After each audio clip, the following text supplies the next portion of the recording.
this is a positive. I think if we can get salon business owners, and it's the same with mental health awareness and all the other issues as well, and this obviously is clearly connected to mental health issues as well. But if we can be more flexible, because people think I'm not flexible when it comes to staffing because I set targets and goals and all that sort of stuff. But that's just the structure that we work around. We must absolutely be flexible with our team, or as much as our business will allow. My name's Carl Hinder, and you're listening to the Salon Help Good to Go podcast, the podcast for salon spa and clinic owners who want to grow with more structure, more confidence, and better results. Episode 53. Tracey Munro talking to salon and business owners about managing the menopause in the workplace. Right then, guys, welcome to another Salon Help Good to Go podcast. Now, this podcast goes out every Sunday at 4 p.m. The whole idea is to kick-start your week. We have a different subject every week, and usually we have a different guest as well. And this week, we've got Tracey Munro. Now, Tracey Munro is a mindful menopause coach. So, Tracey, do you want to introduce yourself, and do you want to tell us what a mindful menopause coach does? Yes, thank you, Carl. Thank you for inviting me here. So, my name's Tracey Munro, and I am the Mindful Menopause Coach. A Mindful Menopause Coach helps to support women through the menopause due to my own experiences of feeling lost, lonely, and sad. I don't want any other women to feel like this. So, I help women to thrive and not just survive through the menopause. That sounds like you kind of know that, don't you? That's your kind of your mantra, if you like. Yeah. And as a man, I'm kind of on the other side of the kind of menopause, if you like. I'm always fighting this corner. I've done so many sessions on menopause in the last few months because to me, as a business coach, it is so important that everyone, I mean everyone, from the junior to the boss, and to people outside our organization as well, understand the impact that it's having on individuals. So let's kind of start with that, if you like. Let's talk about the individuals. Let's talk about the salon owners, spa owners, clinic owners. Is it, these Okay. guys are already stressed out, right? They've already got these big bills and challenging staff. Okay, the staff won't appreciate me saying that. They've already got all this stuff going on. And then on top of that, they're in a situation where things are changing for them. So if they are not in that situation now, what can they expect? Yeah, and if they are in that situation, what can we say to them? Okay, so the menopause can affect us at any age, really, even from any time, from the time we start our periods, we can go into the menopause. So we can't really give an actual age, but it generally starts affecting us in our late 30s, early 40s. We go into perimenopause, which is the menopause is just actually one day in time where we actually stop our periods for 12 consecutive months. Anything before that is perimenopause. Anything after that is postmenopause, just to clear up those terms. So, with going back to the salon owner, like you said, Carl, she'll probably be very stressed, feeling exhausted, and how women explain it to me very often is they don't feel like they're themselves, and you sometimes need to dig a bit deeper with that and find out what's going on. Now, with the salon owners, generally it will be things like brain fog, difficulty in concentrating. Now, they can take supplements, things like lion's mane. They can use phytoestrogens to help them with that. They can also use wellness techniques like mindfulness and CBT to help with that brain fog and that difficulty in concentrating. Now, this woman, if she's anything like I was at this stage, may not be sleeping very well, might be up 2 or 3 times a night, changing the bedclothes because she's got night sweats. And this, for me particularly, was the hardest thing, the lack of sleep. So obviously that doesn't help with the concentration and the stress as well if we don't sleep at night. There are some things we can do. We can use magnesium to help with our sleep patterns. And also what I always encourage my clients to do in clinic is to create a nurturing nighttime routine where they're doing journaling and brain dumping, all of these things that are going around in their head onto paper. So it clears their mind, and then do some breathing techniques or some meditation or both to really like calm the nervous system so that they go off to bed to sleep and sleep hopefully through the night if we've addressed those hot sweats. Well, do you know what? I just realized that I made a mistake last night. I did a, I thought it was a good overwhelm and overload stroke business stress workshop last night. It was a really good workshop, loads of energy, loads of interaction, loads of messages in my inbox over the last 12 hours saying thank you. And I talked about doing brain dumps. I talked about doing, I don't know, understanding what overwhelm is, being sensory overloaded, being all emotional about things. I didn't connect business overload. So we're not still in that mindset where it's natural. I still didn't discuss that the menopause could be connected. I really made it all business connected or family connected, and this could be bang in the middle of. You wouldn't know that you're just dealing with business issues, and you've got this. I can't know. You've got this extra missile, if you like, Yeah, well, on it's top of a everything else. exactly, Carl. It's a natural transition for all women, and some women suffer more than others. But overwhelm is something that these women will definitely feel. So that connection is right. You know, where you've helped joining the dots together like that is what I'm all about. You know, it's like seeing Yeah. what's there and pulling it together. I think as well when you're at that stage, then because in the early stages, in the peri kind of stage, you don't know when it's starting, right? You have no idea. It's creeping up upon you, and it's creeping up upon the people around you as well. All right. Yeah. And for full disclosure, you guys, to all the listeners, I'm in a menopausal household. Okay, so maybe this isn't a professional kind of interest. Maybe this is a self-preservation, or I'm trying to manage my relationship. I don't know, but it is a real area that I think all business owners, all staff, everyone connected with a business has got to deal with. Well, menopause affects us all, Carl. You know, we've all got like a mother, a sister, Yeah, a partner, work colleagues. Do you know what I mean? Anyone that knows a woman is going to get yeah, affected by it. yeah. But in those early stages, what I was going to say is, in a way, it's like elementary deduction. You've got to kind of work out, because you won't know what's happening unless you're kind of like super super focused on it. You would know, but nobody else would know. I would say as well, from a business coaching point of view, in a way, you want to get rid of other areas that are causing you overwhelm and stress, and so you can say, well, actually, I'm really really organized in my business life, or I'm really kind of financially successful, or I have an amazing team that take the pressure off me, and I'm still in this situation. Now maybe we should be looking at something else. What kind of indicators? I mean, I'm getting used to these indicators, but what kind of indicators could people be looking for that are not business related? Are there kind of metaphysical ones? Yeah, what I would say, Carl, is every woman from the time they start their periods should be doing a tracking, should be tracking in some way. Now, if they track, then they will start to see these differences. Obviously, as we go into perimenopause, like you say, it is like almost in a hindsight that you realise what you're going through. And the very first symptoms we have are connected, are brain symptoms. So they will be brain fog, lack of concentration, forgetting your husband's name, or, you know, calling your son your husband's name, been there, done it.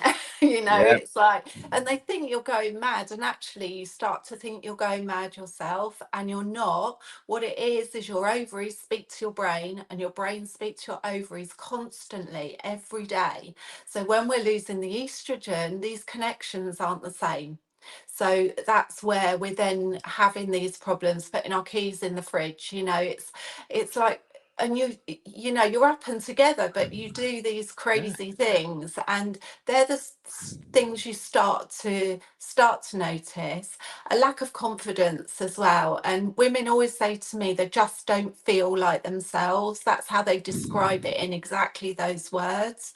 So I would say, if you're not feeling like yourself, start tracking, start noticing how you feel each day. I've got a tracker that you can use, and if you don't have cycles, you can track in line with the moon, so that you can see where those symptoms are actually happening, and see if there's Mm. any patterns creating, because so many women these days don't have their own natural cycles, so it's good to link it to something so that you can recognize the patterns. Did you just say you've got a tracker that they can Yes. access? Yeah. I tell you what we'll do, guys. We'll make sure that the link to that, or the link to Tracy, is in the show notes. So if Yeah. you want to go and get access to that, we will be talking about how to get access to more information and get in contact with Tracy in a little while. But yeah, that could be really really helpful for some people. Now, Yeah. my wife won't thank me for saying this, but my wife recently, in the last few days, went to the supermarket to get dishwasher tablets, and she came home with everything but the dishwasher tablets, and she only went there for that. I know.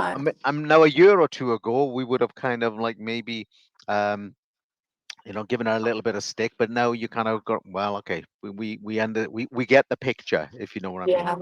My house used to be like Post-it note city, Carl. Yeah. Post-it notes absolutely everywhere, because I couldn't remember my own name sometimes, you Yeah, know. it's challenging, isn't it? One Mm. of the things that we brought up, or I brought it up last time, which I do want to touch on in this, because this is about everyone. Okay, this is about the whole of society, if you like. We talked about how the older generation see managing this different to the younger generation, and obviously men are now seeing it and deal. And I'm so pleased when I'm speaking to business owners of any gender, that everyone is kind of tuned into this, because it's so important. But let's talk about the older generation now. Why do they see it differently? And is that difficult for the youngsters to kind of manage, do you think?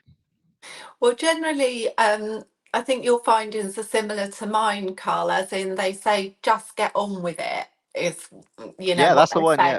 And Yeah. it's generally women that are, in their 60s and have gone through it. So, it things are different these days, is what I would say. If we look at their lives, they're very different potentially to how our lives are these days. We've got potentially at home, we've got growing children, stroke young Mhm. adults living at home, which, as we know, is very stressful. We have elderly relatives to support and help as well. Plus, we're at the top of our game in our business, and we're running a business.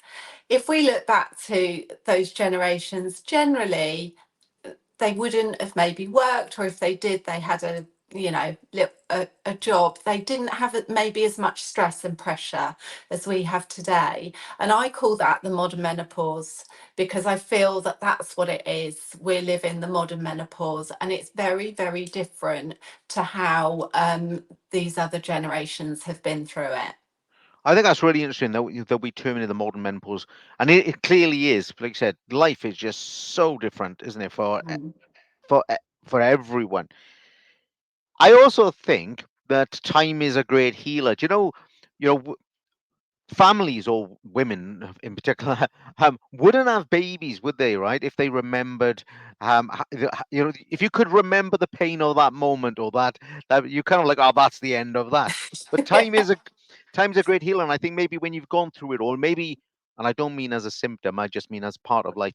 You forget about all the inconvenience and the sweats and the the hot and cold and the memory loss. And I think maybe as you're a bit older, you look back and you go, "Hey, we weren't that bad." But maybe it's about time as well.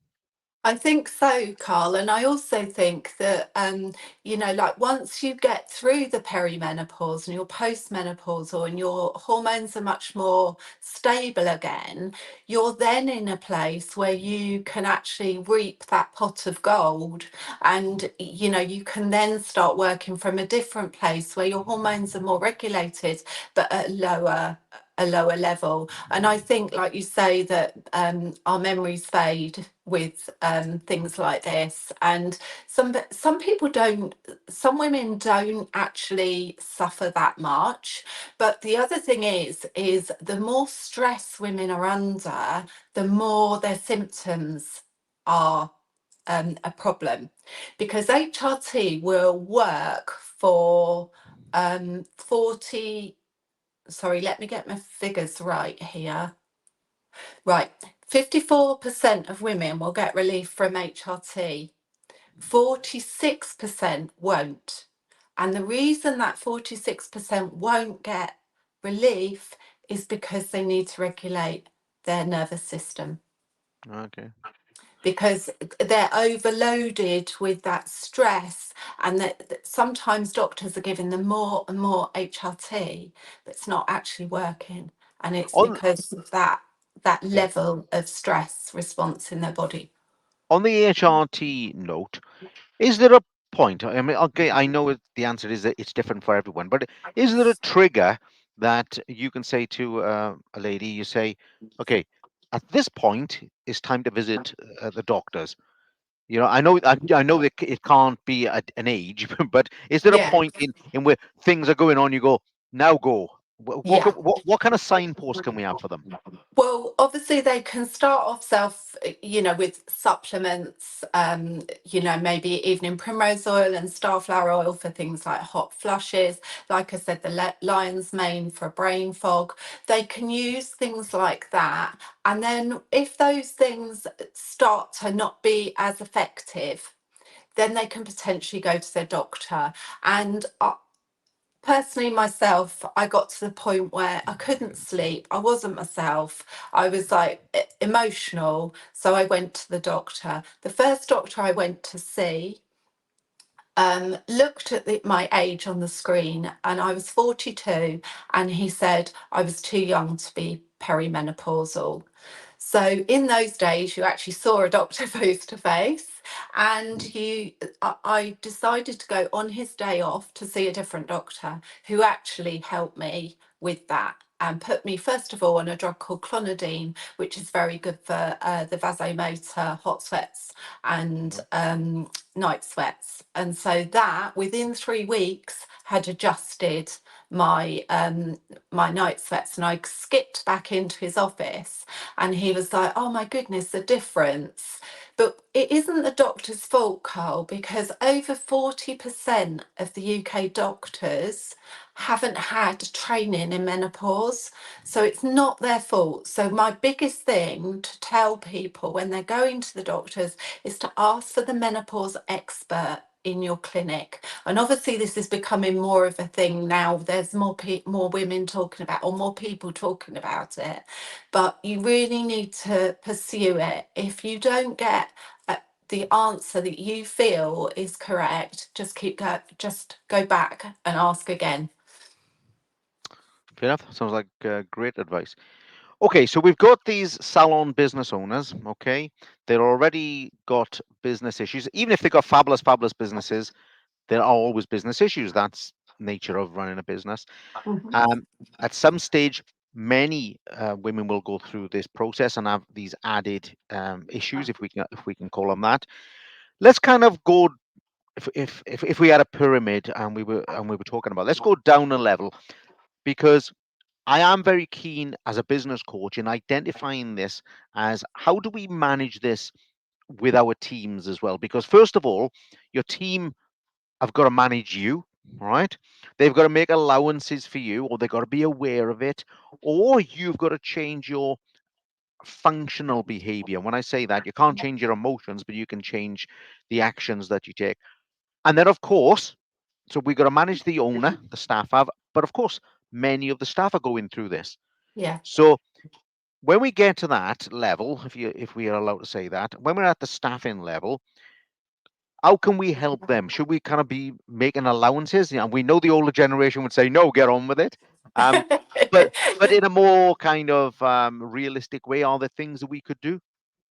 I think keeping communication open in staff meetings or potentially in one-to-ones, that can really help, Carl, so that the staff feel they can approach the owner.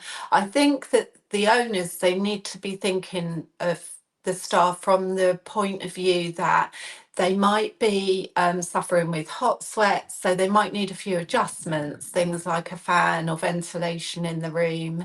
They may struggle to wear, depending on what your tunic or your outfit, your uniform is made of. They may struggle if it is made of man-made fibres. So there might need to be a little bit of consideration for that. And can they wear layers so that they can, if they're having a flush, they can take layers off or put layers back on if they get colder. In the beauty industry, this might cause a little bit more of a problem because we don't want our clients freezing cold. So how I manage that is have a heated blanket for the client and a blanket to keep them warm if I need to be cooler. Yeah. So Go ahead. sorry. Sorry. No, go on. I was going to say my good friend Sam Blake would say that at this point she wouldn't use these words, but she would say this is a good opportunity to do some kind of risk assessment. Yes.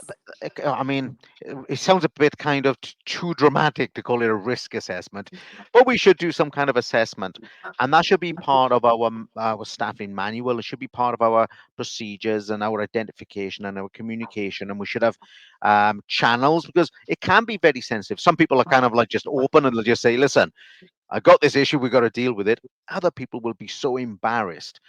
So Yes. I would say we need some kind of built into every business, and it doesn't matter whether we're salon, spa, or clinic, or whether you're a chip shop or a car manufacturer. You're gonna have to have this built into your processes if you want to get the best from your workforce, right?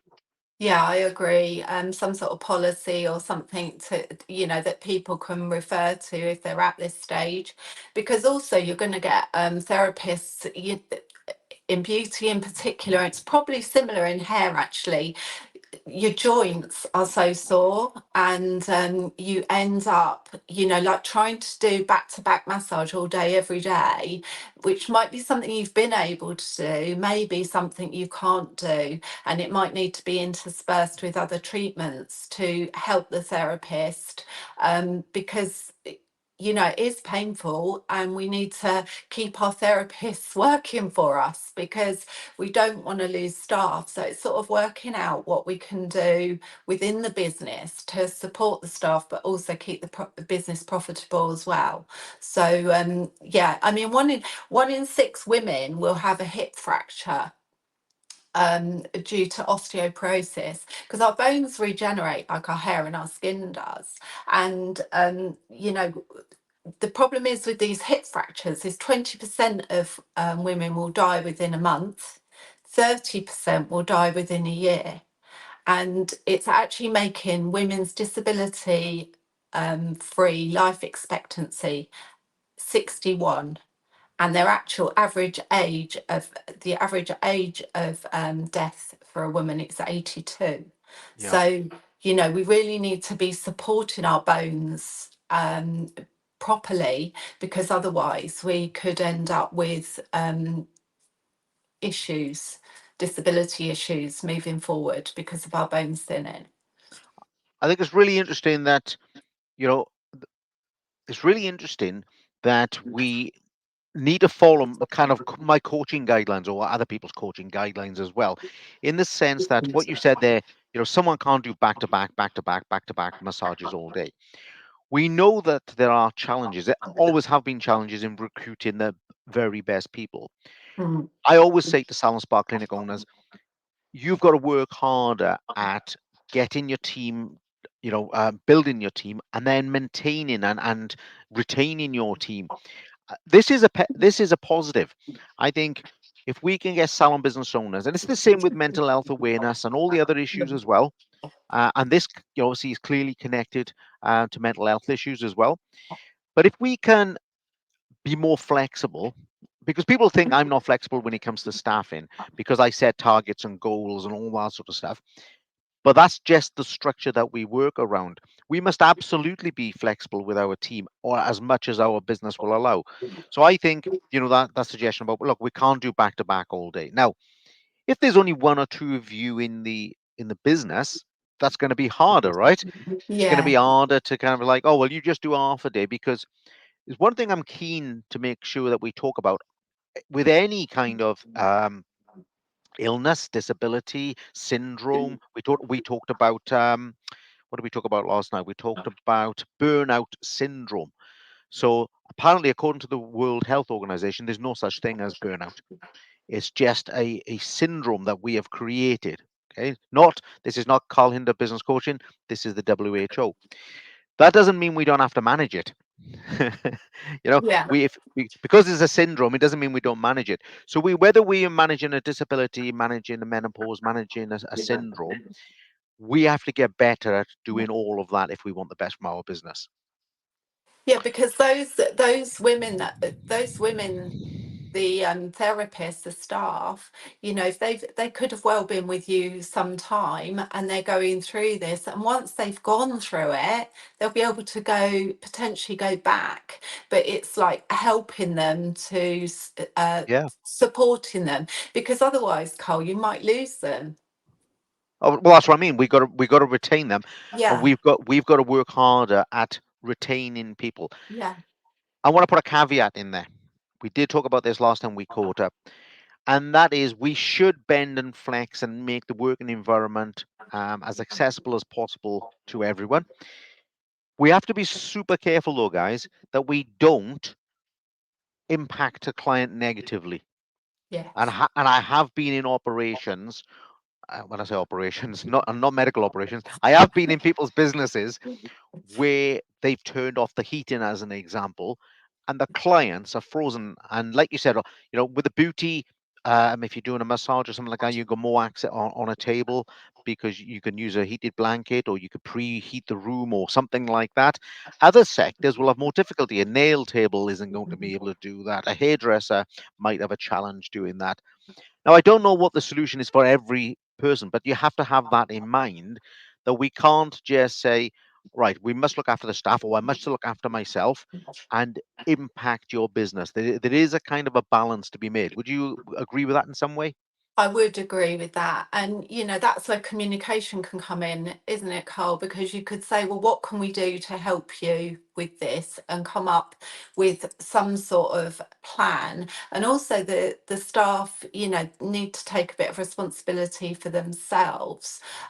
Very often, they won't be doing a lot of self-care. They, might be very busy. And we're in this society that sort of glorifies busyness, and really we need to, at this stage of our life, we need to be actually taking time for ourselves sometimes, and actually stepping back and developing those nurturing routines and looking after ourselves, so that then we're better at work. So it's about coming up with a plan. And the problem is, when women are deep in the thick of perimenopause, they might not know which way to go. So whether you could put together a document or use something of mine, to help them with mindfulness, breathing, meditating, journaling, so that they're actually nurturing themselves and their body, so that then they're better for work, they're better for their family. It's about supporting the whole woman. Yeah. So the way I see this, the bigger the organization, the easier this is to manage in a way, Mm, because when you're a big organization, you have HR managers. yeah, Yeah, you can say, you're not looking very well, or your performance isn't very good, or something like that. And you go and see HR. Now, if yeah, there's two, three, four, five of us in the salon, there is no HR. There's me. Yeah, I'm the salon owner.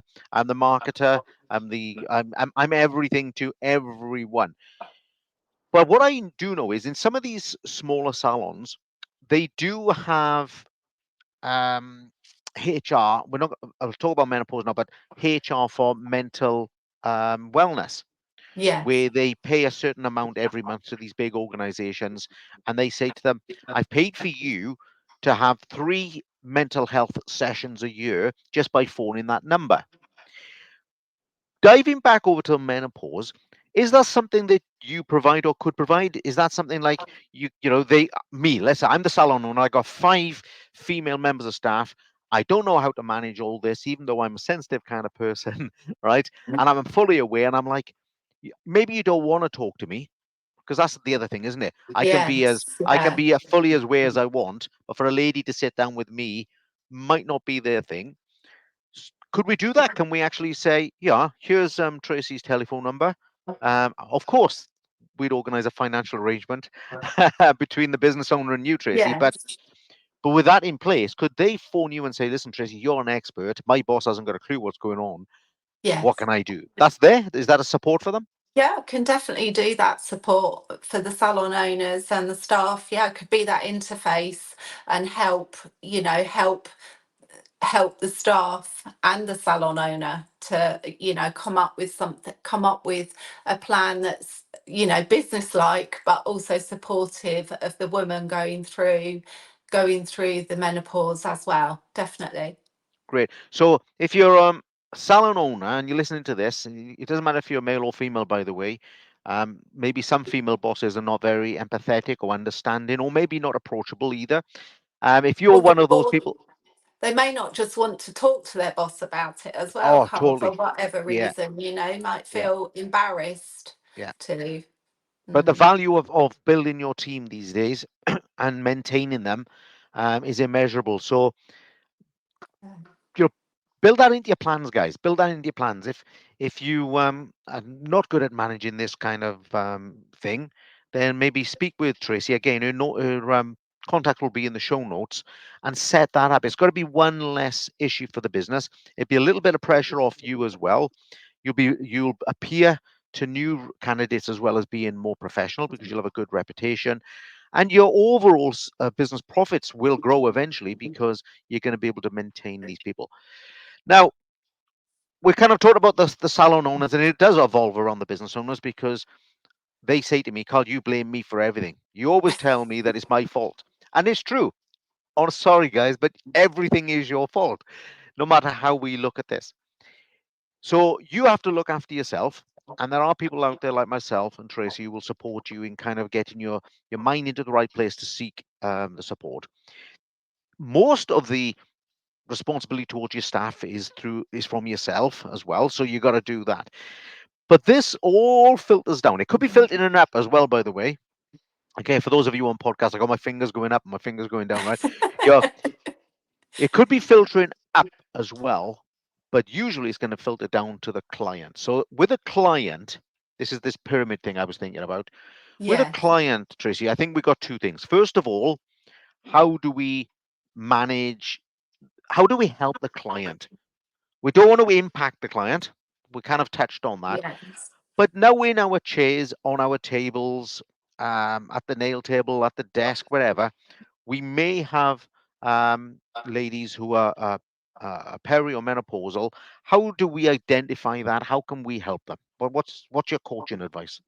With regard to the clients, is to listen to what they're saying really carefully. If you're in beauty, you're probably doing some sort of consultation.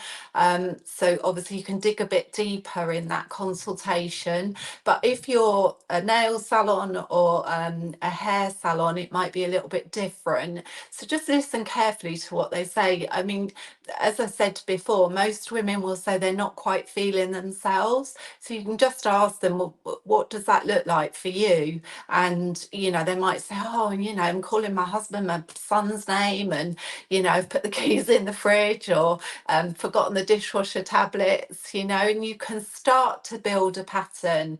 And often it's the main things are often these brain connections, like I said. The sleep is often an issue. It's often disturbed, and the woman's saying she doesn't feel like herself. So they're sort of the main things that you'd be looking for. And your ears or your spidey senses would start thinking, oh, this sounds like she could be going into perimenopause.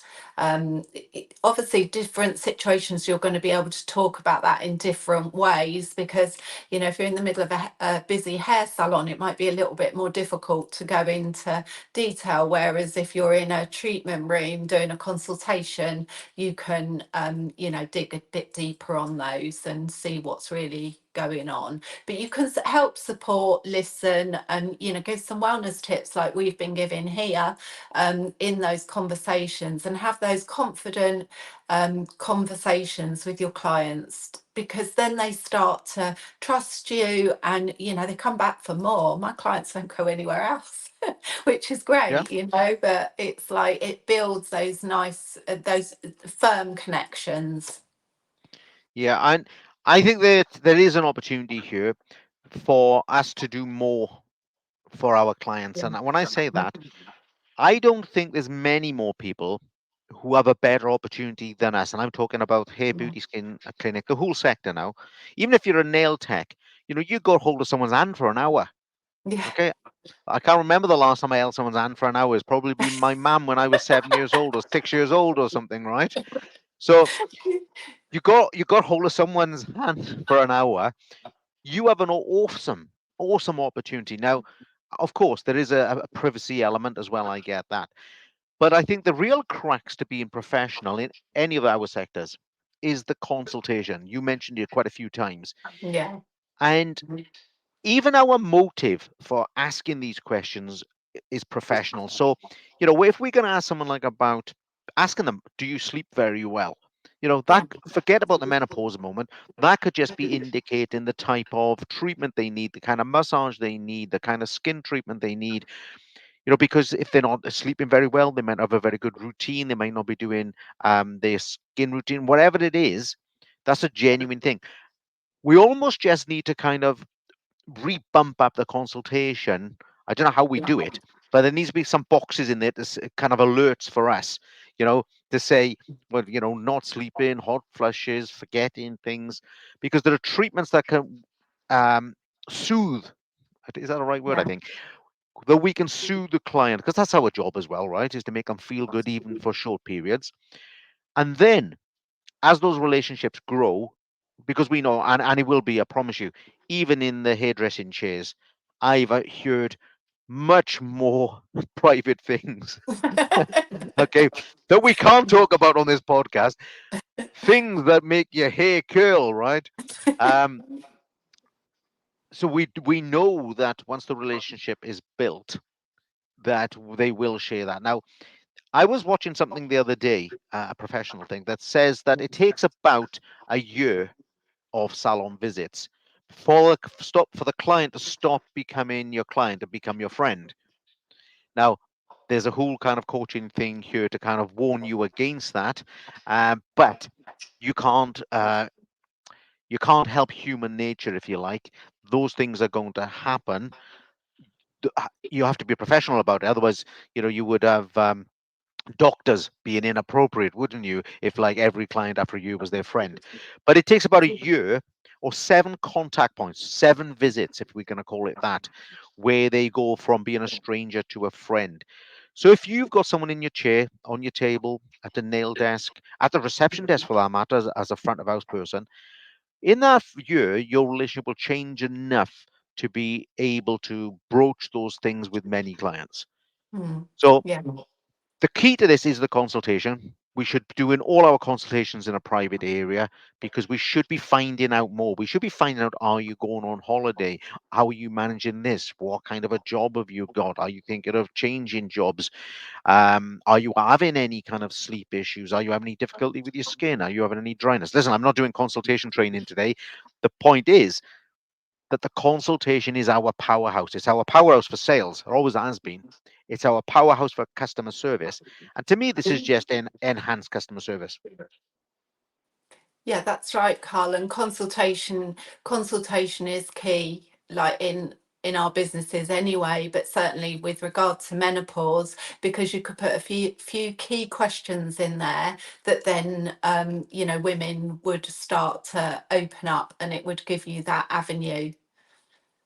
Yeah, and for those that are kind of on the fence with consultations, this is more to do with coaching than menopause. Make sure that your consultations are written, guys, so that if you've got a team of 3 or a team of 30, you are all delivering a very, very similar, if not identical, hopefully, type Mm. of consultation. Because you can't be expected as a member of staff to remember everything either. And if I had 10 staff, they can't all remember the same thing. I'm not talking about the menopause now. Yeah, and then add the menopause into that. Oh, You've got no well, hope. yeah, well, let's joke about that because imagine having 10 ladies on the menopause doing 10 consultations. God knows what the outcome would be. I'm quite sure there would be a they'd, professional outcome, they'd be but very different. That's one thing we can wouldn't they? guarantee. Yeah, absolutely. So let's not take any chances. But that I wasn't talking about. I was just talking about 10 non-menopausal people. You should still have consistency in your business. So writing things down. It's the same with retail. In the middle of that consultation should be your retail, and that retail could be highly connected. Yeah. I did a session with Katie Holohan on who deals with menopause, but from a trichologist's point of view. So you should be, you know, looking at that as well. You that should be coming up in your consultation and saying, okay, so the menopause is affecting your hair, it's affecting your skin, it's affecting this. Maybe we've got something that will temporarily help with that. Bit like you were saying about what was it, primrose oil and that sort of stuff earlier. Yes. Yeah. You know, we can help at that level before we go medical. Yeah, and also, Carl, this is one of the things is you've touched on we can help our clients with a more relaxing treatment, even with nails, including more a bit a hand massage or with a scalp massage with the hairdressers. Obviously in beauty it's quite easy to steer them towards more relaxing treatments. Now, what what we also see is, like you've just touched on there, the hair. 41% of postmenopausal women notice hair loss. So, that is massive and obviously is going to impact the woman quite a lot. So, there's scope there for you to be able to help the woman with supplements, with, treatments to help and support her hair. In skin, there's a 46% chance of women noticing a difference in their skin. The thing that I see the most in my clinic is rosacea and lines and wrinkles. They're what the women, notice the most. And because of the massive impact on the skin, that's why I developed my course specifically for skin therapists to help their clients with the menopause and the skin issues that they're getting. Obviously, with nails, they're going to get dry, brittle. So there's scope again for supplementation, and there's scope for retailing oils or creams for their hands and their nails. So there's definitely scope within our businesses for this, because menopausal women are generally, they can carve out pockets of time if given the right surroundings, if you like. They can carve out the pockets of time, and often they've got a little bit more disposable income as well. So it's quite a good it's good for our business as well, especially if we can give them this support, because they're going to keep coming back for more because they want that support along their journey as well. And by helping them as a whole person, we're really going to keep them as a lifelong client.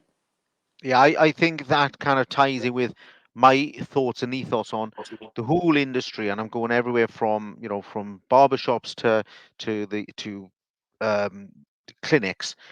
We have got to be more professional. And I don't mean people aren't acting in a professional way, but we got to be offer more professional services if we want to kind of get the respect that we deserve, yeah, from our clients. If we want to get the respect that we deserve from other industries, I think the first place we have to do is give ourselves some respect, and we have to do that by being more professional. I just think if we don't do it, who will do it? That kind of, I'm going to call it a burden because it's kind of a challenge. If we don't take on that challenge of helping our client, they're either going to wait for their best friend to tell them and point them in the right direction if they've got a best friend, right? Or they're going to end up at the doctor's and they could have spent 3, 4, 5, 10 years in a better situation with your support. I just think this is a no-brainer for us. It helps us be more professional and grows our sales. Yeah, business coach speak. We get to grow sales from this, guys, but that isn't the origin of what we're trying to do. Well, we're helping those women, aren't we? We're helping them.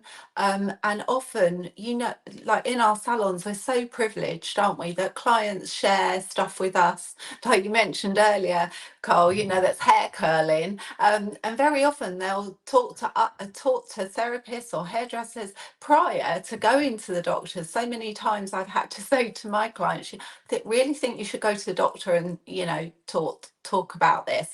So especially when a client is in that perimenopause, they're not probably feeling like they need to go to the doctor, but they're not feeling like themselves. So there's a big scope there for us to support them and help them, and then when the time comes that they maybe need to go on HRT, then they know, they're fully aware of what's going on, and they've got their tracker, and they go to the doctor, they're informed, they know what they're asking for.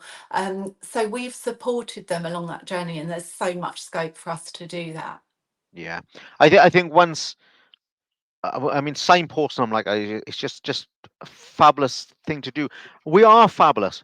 We are such a caring Mm. industry. It's unbelievable. I mean, it's that caring thing that makes us fabulous technicians and therapists, makes us sometimes awful business owners because we spend too much time caring. But yeah, we've got to kind of generate that discussion. And I don't think this discussion point for most people is going to be that difficult. I think once you have a relationship with your therapist or technician or your hairdresser for that matter, I think it'll be an easy hurdle. Now, just kind of going aside here, people are more inclined, you might be shocked when I say this now, people are more inclined to talk about their sex life, true this is, okay, than they will talk about the amount of money they earn. All right. And you will go out with your friends. Think about anyone listening to this now, you're all going to be nodding. You will go out with your friends maybe this weekend. You might have a couple of beers. You might say all sorts of things about your sex life. None of you will ask the other person, how much money are you on? Okay. I've got two friends that I've grown up since childhood. The stuff we've discussed would make it hair fall out after it curled. And we have never asked each other, how much money are you earning? Yeah, Okay. We, interesting. not their business. We know that with their business, I know how much money their business generates if they're self-employed or whatever. But I don't have any amount of money that they earn, and if they're working for another organization. So we are probably more likely to talk about the menopause. It is out there. Okay, you got Yeah. me talking about it, not just me. People like me talking about it. We got great experts like yourself. It is on the news. Okay, it is on posters in doctor surgeries. It is becoming normal in society to discuss it, and I hope that continues because it's just going to make everyone's life easier. And And at the end of the day, I'm going to be able to wash my dishes as well. I think it is gonna. I think it will carry on, because I've attracted this demographic of women since I left college at 18, and I didn't realise what they were going through. It was my own journey that made me think, I've got to help women and this is why I want to help the clinics, because then we can help more women together, and that's where the impact is going to be in our industry. And we're privileged to be in this position, and I feel like we owe it to our clients to help them. And we can, like we've discussed here, we can quite easily with some education help them. So yeah. Well, look, there's no downsides to helping ourselves, helping our staff, and helping our clients. So there's not as if we shouldn't. It might be challenging in terms of it's another thing for you think you have to do. If you're overwhelmed and stressed with business, I kind of get that. But it is becoming normalized, and there are no downsides that I can see anyway.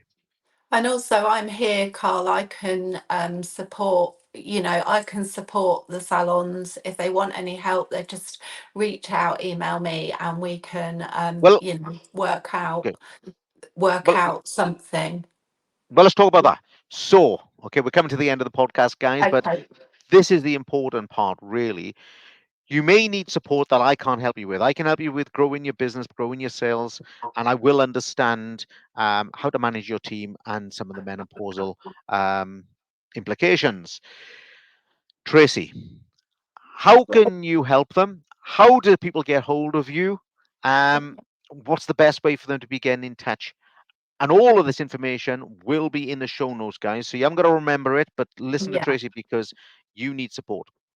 Well, I can support salons one to one, like we've just talked about. If you've got menopausal clients and you want some support, maybe 3 sessions with me for a member of staff, I can do that. If you want me to help you with that, reach out, email me, contact me on socials.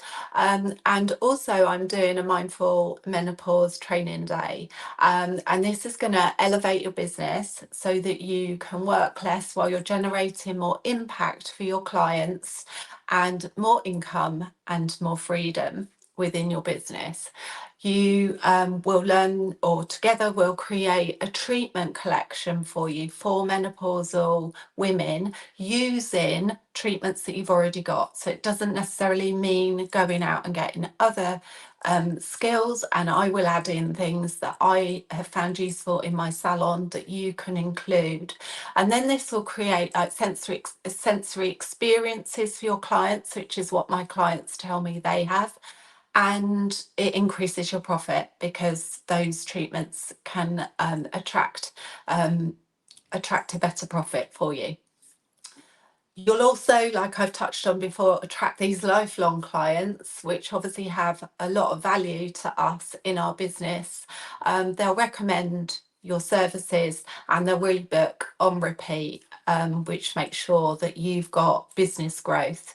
So if this sounds of interest to you, then as Carl said, the details will be in the show notes below. I'm going to do a training day, or I can come to the salon and do it with your team, and we can do it as a salon day in your salon. So you can either do it as a day you can do it as a day training either your salon or come to a training along with the one-to-one support I suggested at the beginning. So I will pop my details, like Carl says, in the show notes, and then please reach out to me and we will, I'll help you wherever I can, because this is something that can grow our businesses and make our businesses more profit, which is what we're wanting to do, along with helping, from a very helpful place as well. So once you've learnt this information, you'll be able to pass it on to all your women that are suffering with the menopause. So Do you know what? I'm excited about that. I can imagine, no, seriously, I can imagine now that a salon owner going to their team and saying, look, we've got this opportunity to do something a little bit different, to yeah, focus on something. Because, you know, as you said, people are doing back to back services and they're not robots. Okay. We have to kind of remember that. I know they've got to deliver the processes. That's how the business works. But this is an opportunity to learn something new, or maybe not learn something new, put things in different perspective, right? yeah, and Existing. include what you've already got, because Yeah. I feel like we've all got lots of skills at our stage of business, Carl, and it's like pulling them together. And I found this way, that I can pull them together and help these women so much, and they're so grateful. And we're doing treatments that we love to do, and it's earning us a good living. So what, there's nothing to lose. No, there's there's no downside, is there? No, it's a To that win-win, isn't it? win-win. Well, I think, Tracy, on the win-win note, I like to finish on a win. Look, is there anything you want to exit with? Is there anything you'd like to say to the viewers that we haven't I already said? I think I've covered everything, Carl. Just, if you've got a question or if you want to reach out about these opportunities, please just reach out to me. I'm always happy, to discuss these opportunities with you. And thank you, Carl, for inviting me on here. It's been most enjoyable. Thank you for joining me. Now, listen, guys, that was Tracey Munro, mindful menopause coach. Thank you for joining me on the Salon Help Good to Go podcast. Like I said at the beginning, we are here every Sunday at 4 p.m. Sometimes you get me on my own. Sometimes we have fabulous guests like Tracey. But the idea is to kickstart your week, get you thinking differently, and really, really get your business moving forward. So I will catch you on the next episode. Been listening to the Salon Help Good to Go podcast. Please take a look in the show notes for the links that you need.